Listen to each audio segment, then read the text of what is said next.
My son Matthew just won bronze and gold place in this month's Liberty Cup 2 Round 1 Championships.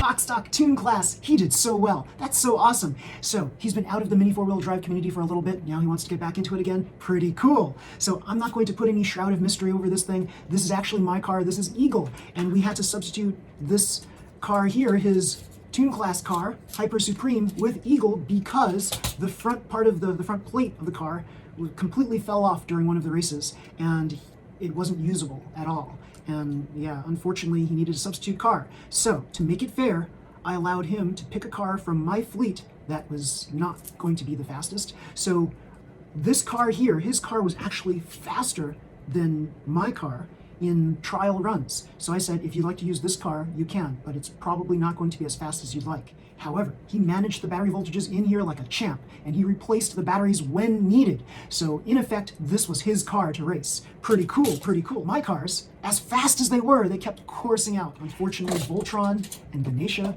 two really fast cars, and everybody will attest to how fast these cars are. Unfortunately, they're this one's very light, and this one, I just don't know what happened here. This one decided to course out at the very last moment too. And so my Tune class cars, they just weren't in the mix. Unfortunately, my box stock cars didn't fare much better either. So this one was really fast, but it coursed out in the final moments of the semifinals. This one was pretty fast, not super fast. And I will say that maybe it beat everybody in one race, but otherwise it's not the fastest car. It's a 4-to-1 gear ratio, but it's a Venom Tune Black Bear car, and I just wanted one of my animal racers to win. So yeah, I had this as an animal racer in box stock. I had this as an animal racer for Tune class. As you can see inside there, there's a little elephant in there. That's why I call it Ganesha. Yeah, pretty cool. And I had tuned this up so that it would be like so fast. This actually beat out Voltron. This beat out this monster car using these little palm burger rollers that I invented.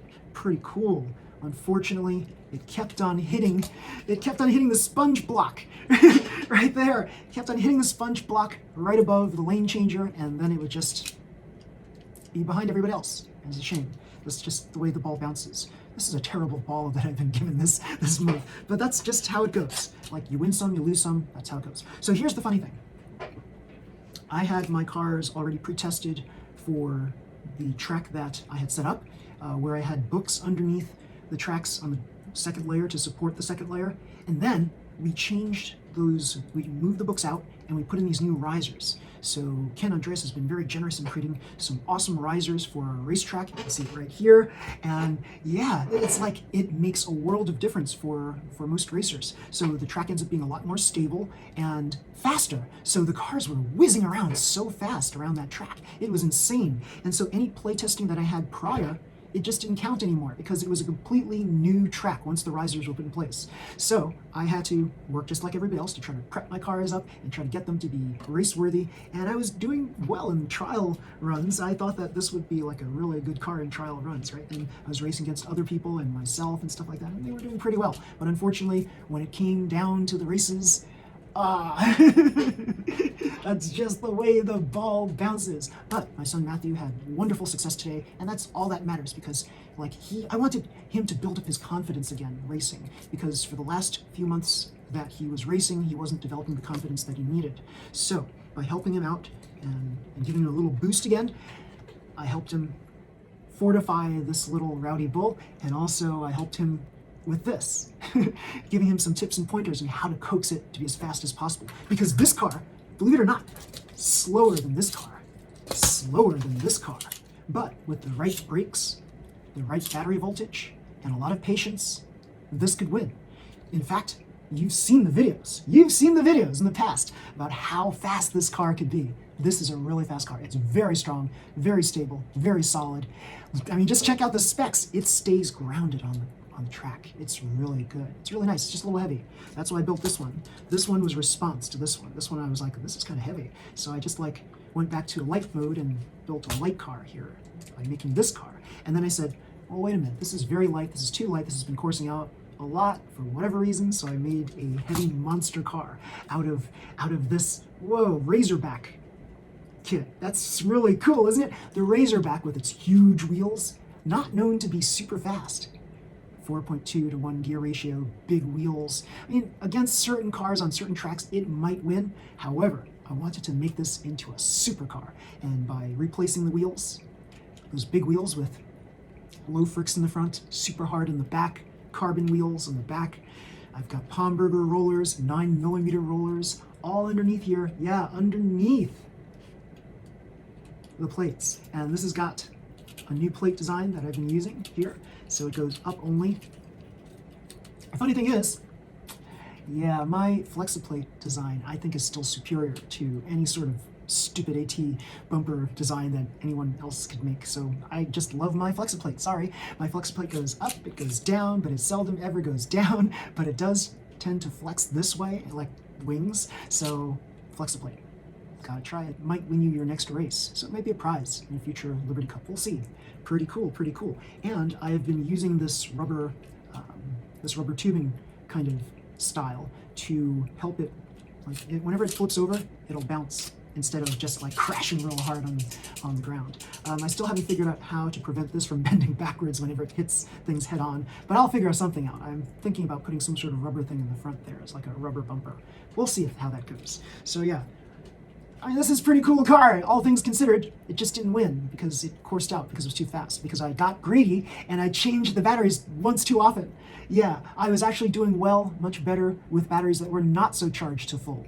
So I was swapping these batteries out to 161s, 162s for every new race, and then I ended up coursing out every now and again. Whereas all I needed was like 147. 147 would have done it. But anyway, we had a lot of fun, and you'll see on these races here. Here's box stock and tune class finals coming up. You'll see the excitement in our Liberty Cup championships. Yeah, pretty cool. Take a look, everybody. This is the Liberty Cup 2, round 1. In lane 1, we have Ken with, what car do you call that? Pit Stop Special. Yeah, Pit Stop Special. Lane 2, we've got Rob. What car is that? Japan Cup 2020. Cool. And in lane 3, we've got Matthew. The rowdy bull. Yeah. So, let's get ready. Everybody, start your engines. On the count of 3. 3, 2, 1, go! Box start finals. 1.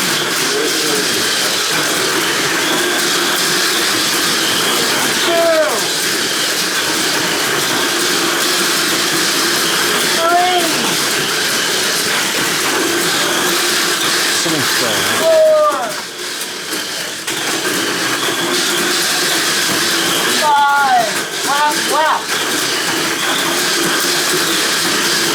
6, winner!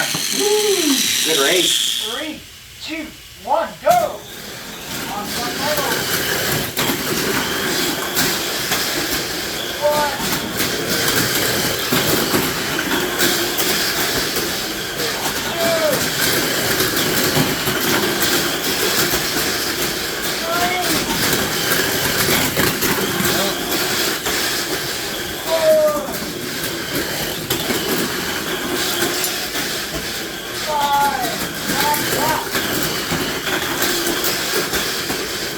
6, winner!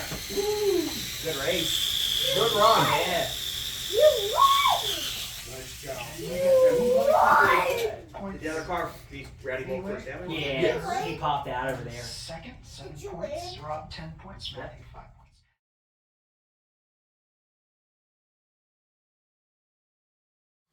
Welcome to the finals of Tune Class. And we have in lane 1, Andre. We have in lane 2, Kip. And we have in lane 3, Matthew. 3, 2, 1, go!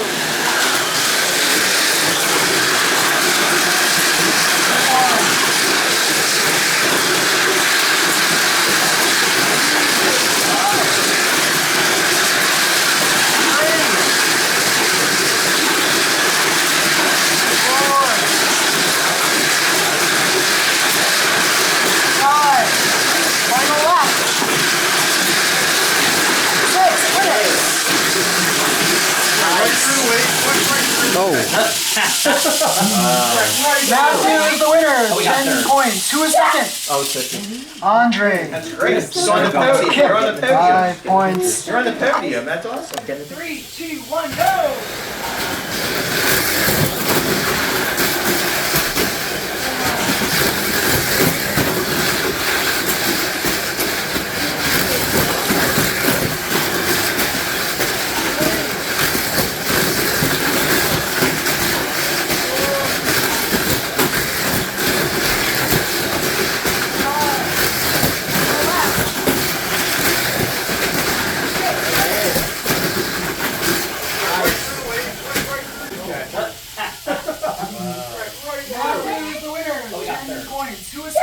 Oh, so you.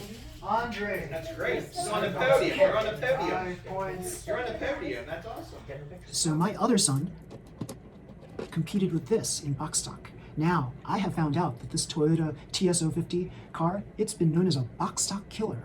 Some people refer to it as that, a box stock killer. Why? MA chassis, totally stable chassis, polycarbonate body, lightweight, super fast. This car was creaming the competition for a bit, and then suddenly, in the semifinals, it decided to course out. And we don't understand why. There's something screwy that happened here that didn't quite work out right. I think these things aren't spinning as well as they should. But anyway, this was so good for so long in the races. So my son Brandon, he was like having a lot of fun racing this. I asked him, did you have fun racing this? And he was like, yeah. And he was like, it's cool. Whenever you win, you build up your confidence. And when you build up your confidence, you want to play this whole mini four-wheel drive thing more. It's pretty cool. So yeah, we might see my oldest son come to more of these mini four-wheel drive championships. That's pretty cool. Yeah, and he'll be helping out with video recording and things like that. So yeah, he's got a winning car here. It just so happens that this particular track he didn't win on because of various freak forces of nature. But maybe in the next race, he'll do better. Yeah, pretty cool. So yeah, everybody, if you like this video, please slam the like button. Subscribe to my channel. You'll see more videos just like this one. Until next time, everybody, see you. Bye.